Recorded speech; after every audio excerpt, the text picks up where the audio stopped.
Welcome to the Explainer. Have you ever actually looked up at the night sky and wondered exactly what kind of beautiful, violent, and honestly, utterly bizarre forces are shaping everything out there? Well, today we are officially putting on our cosmic detective hats. We're taking a thrilling journey to decode the chaotic mechanics of our universe using humanity's absolute greatest observational tools.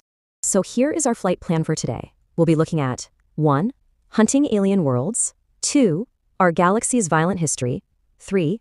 Inside a black hole. 4.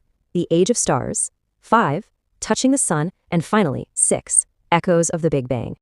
All right, starting with Section 1, Hunting for Alien Worlds, the ongoing search for Earth-like planets. For the longest time, humanity has wondered if we're alone in the dark. To try and answer that, NASA launched the Kepler Space Telescope, about 94 million miles away from Earth, into this incredibly stable orbit. And here is the truly mind-bending part about this mission. Kepler is simultaneously staring at exactly 150,000 stars in the night sky. It uses 42 incredibly sensitive light sensors, completely fixed on a single patch of sky across the constellations of Cygnus, Lyra, and Draco. I mean, just imagine the sheer scale of monitoring 150,000 stars all at once. But, we run into a major problem right off the bat. Planets don't actually shine on their own, and they orbit these blindingly bright stars.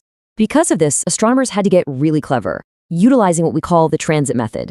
We aren't actually looking for planets themselves. We are looking for the tiny, temporary shadows they cast.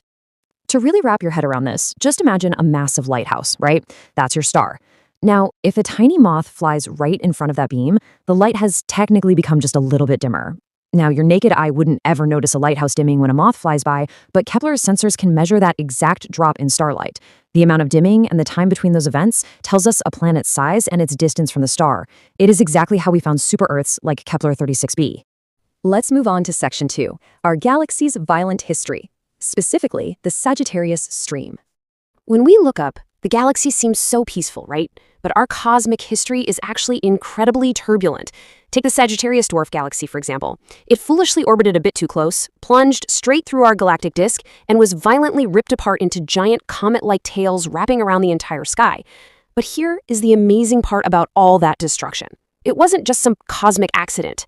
That collision injected the cold hydrogen gas necessary to birth new stars.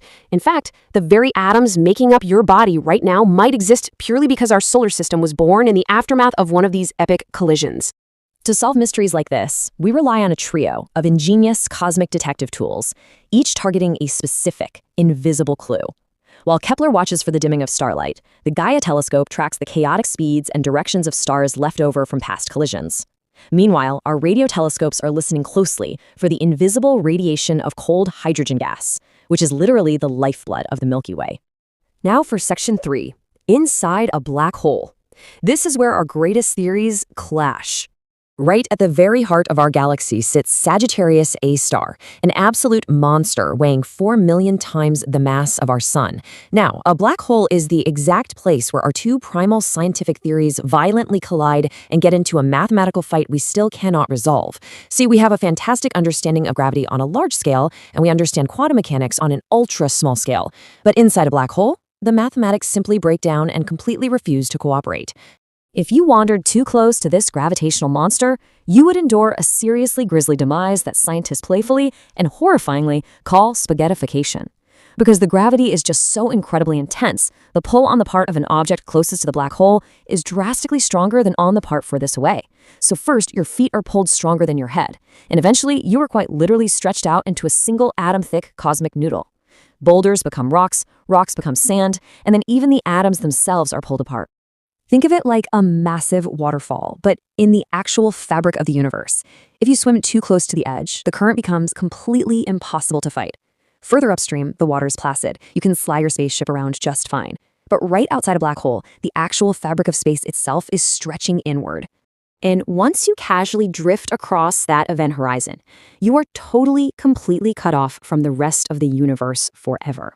There is no physical barrier, no big neon sign floating out in space warning you. You just drift over an invisible line, and suddenly you are falling toward the singularity, an infinitely small point where all journeys permanently terminate. Let's step back a bit for Section 4, the age of stars and the chaotic dance of gravity. It's super easy to just assume the universe has always looked this way. just brimming with bright points of light, but that is really just a phase. While we tend to imagine our solitary sun is the standard, it turns out binary and multiple star systems actually make up 65% of the cosmos. This creates some incredibly chaotic gravitational dances. Imagine standing on a planet with 2 shadows and 2 sunsets. The gravity from multiple stars pulling against each other creates absolute chaos. It is a very, very thin line between stability and a planet being violently thrown out into the dark as a rogue wandering world. So where do black holes even come from? Well, our tiny sun is simply going to fade into a burnt-out cinder one day. But consider the massive 20 to 30 solar mass giant stars from the early universe. When they exhaust their nuclear fuel in just a few million years, the outward pressure drops, gravity takes over, and they literally crush themselves out of physical existence entirely. Looking at the grand timeline of everything, our current era of starlight is literally just a brief blink of an eye compared to the endless, freezing age of darkness that awaits the universe. When these massive stars finally burn through all their fuel, they will lock their precious elements away beneath solidified surfaces. The universe will stop making new stars, and eventually the cosmos will just go completely, permanently dark. Which brings us to Section 5, Touching the Sun, featuring the Parker Solar Probe. But hey, long before the dark arrives, humanity is actually getting closer to our own star than ever before. We want to understand exactly how our sun functions while it's still burning bright. Riding atop the mighty Delta IV Heavy rocket, this wildly heat-resistant probe is traveling faster than any human-made object ever has. It's braving extreme temperatures to quite literally touch the sun, diving into its atmosphere 24 times. This is going to unlock secrets that help protect our power grids back here on Earth and help us understand the countless generations of stars that came before it. Finally, Section 6, Echoes of the Big Bang. Let's rewind the cosmic clock. Since we know the universe is expanding and actually accelerating, we can run a little thought experiment and just wind the clock backward through thousands of billions of yesterdays. By tracking the expansion of the universe in reverse, we arrive at the very beginning. But, and this is absolutely crucial to remember, it wasn't a giant explosion in space. It was a rapid expansion of an unbelievably dense initial state. All the matter that has ever been produced, literally everything that makes up you, me, and the stars, was once crushed into one unfathomably hot, tiny region. It is so hard to wrap your mind around, but at the exact moment of creation, everywhere in the universe was almost like being inside of a star. These kinds of extreme conditions simply don't exist anywhere in today's universe. So you might be wondering, how can we possibly know what it looked like when no one was there to see it? To actually study this mind-blowing event, the Planck telescope was launched to measure the ancient afterglow of the Big Bang, mapping out the oldest light ever produced.